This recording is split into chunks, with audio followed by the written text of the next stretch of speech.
Hey everybody, welcome back. Today we're going to be going over some kerosene lanterns that I have. Kerosene were the lanterns that everyone had before white gas came into play. The three that I have here are all made by Deets. Starting with the one closest to me, this is the newest one, was given to me 2015 or 2016, one of those years. This one here is one that I found on the property when I came down to the homestead. And this is one that my daughter bought from a tag sale where she lives. So I'm going to kind of go over each and every one, and I definitely made notes because there's a lot of information out there on the history of lanterns. I also have a wall lantern on the other side of the barn, and we're going to be going over that one as well. So let's take a look at these things a little closer up. So the main differences between these three, these two are hot blast lanterns, and this one is cold blast. So I'm just going to explain to you what that means. So the hot blast lantern is a lantern that mixes hot exhaust with incoming air. It's good when you want to have light but not heat. So on a nice hot summer day, you can have it on and you're not going to be roasting by it by the heat. It's not as bright as the cold blast lantern. So the cold blast allows only fresh air to enter through the tubes. It's more efficient, and it provides about twice the brightness as the hot blast lantern. So let's get a little closer.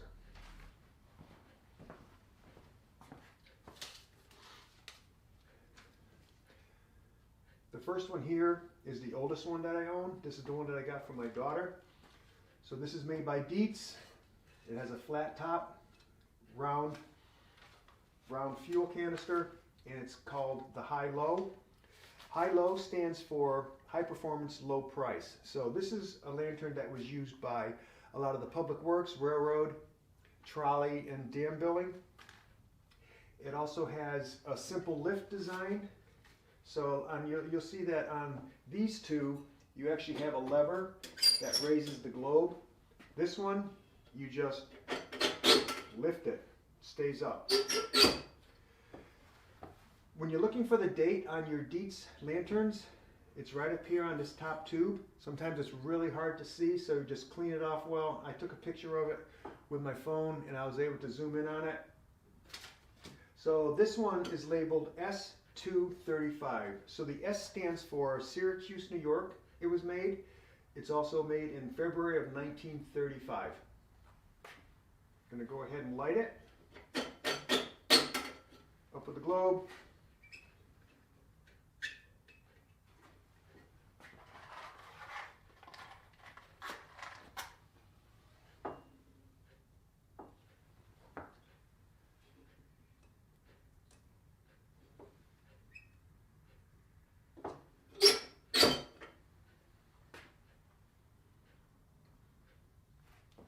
Has a nice soft glow, nice orange light.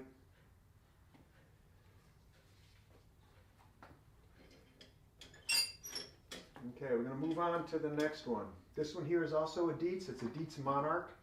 This is also the hot blast, made in, it says right here, New York, USA. So on the top tube, it's labeled S3 of 42. So S, it was made in Syracuse, March of 1942. Like I said, this one has a lever to lift the globe.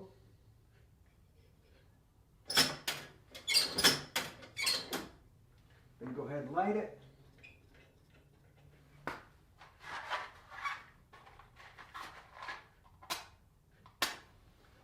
Now kerosene lamps are great when, lanterns or lamps are great when power goes out. It's not as bright as the white gas lanterns. And I do burn kerosene in all of these.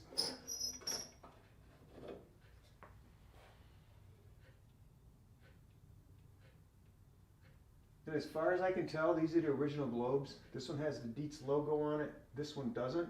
But I'm thinking since this one was less expensive to make, or less expensive to buy, it must have been less expensive to make. So they probably just cut corners when they could.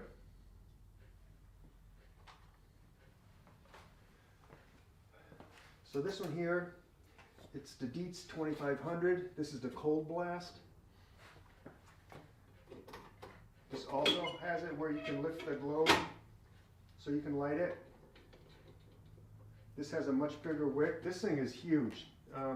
They're normally this size, but this is like a double one. It lasts for a long time.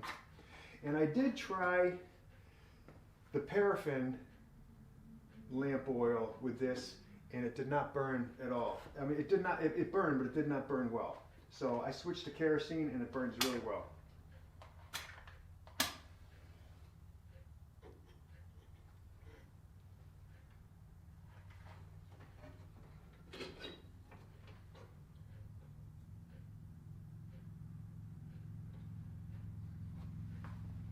So you can see that it does appear a little brighter than the other two. Once the globe clears from the lighting, I'm going to go ahead and turn the lights off. Even though it's still light outside, you really get a chance to see the difference between the three.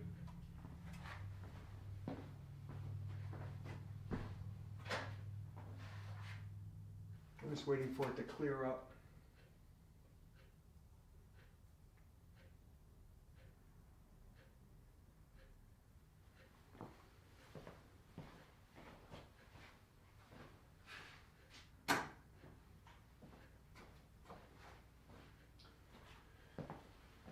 So you see, these are more of an orange glow,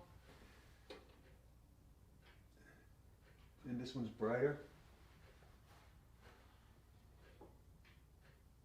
I just like the light that kerosene lamps provide, as opposed to the Coleman, where it has the mantle that's lit. You can't change it, it's just constantly on.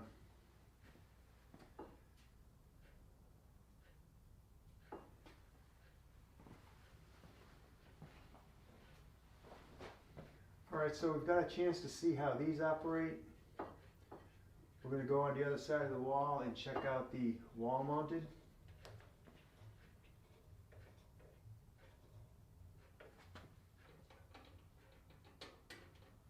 Like I said, these are great when the power goes out.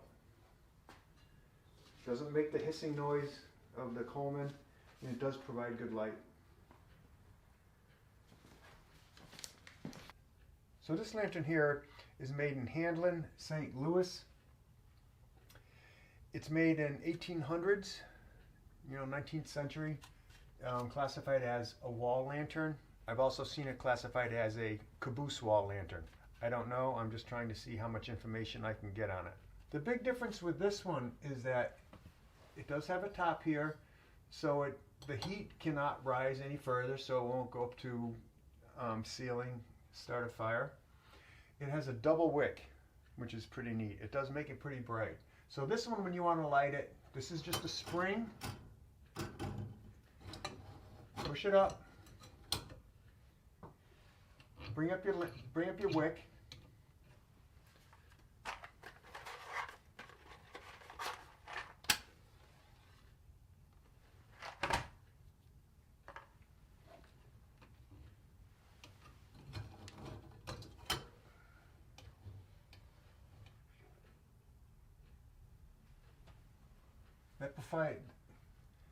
That provides a nice flame.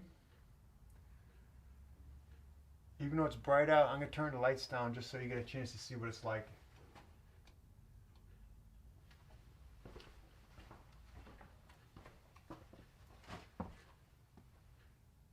It does put out quite a bit of light. It's really nice, it's very stable.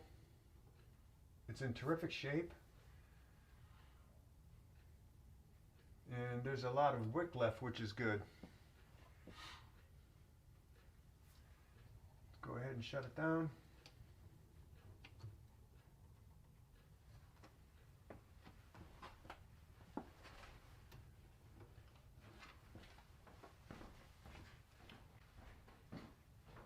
These are kerosene lanterns that I own. You can see that they'd be very helpful during power outages, or just if you're going outside. You can put it on the table. Use these in the summertime. They're not going to be bursting out a lot of heat. This one would be good for cooler weather because you're going to be able to get the heat from it. Since this is cold blast, this is hot blast. These are something that you can still pick up today, brand new, or you can have fun at the tag sales and try to find the old ones and figure out how old they are, get a little bit of history on them. They're a lot of fun to have. They work very well, nice and quiet, and provide a very nice, comfortable light. So thank you very much for watching, and I'll see you next time.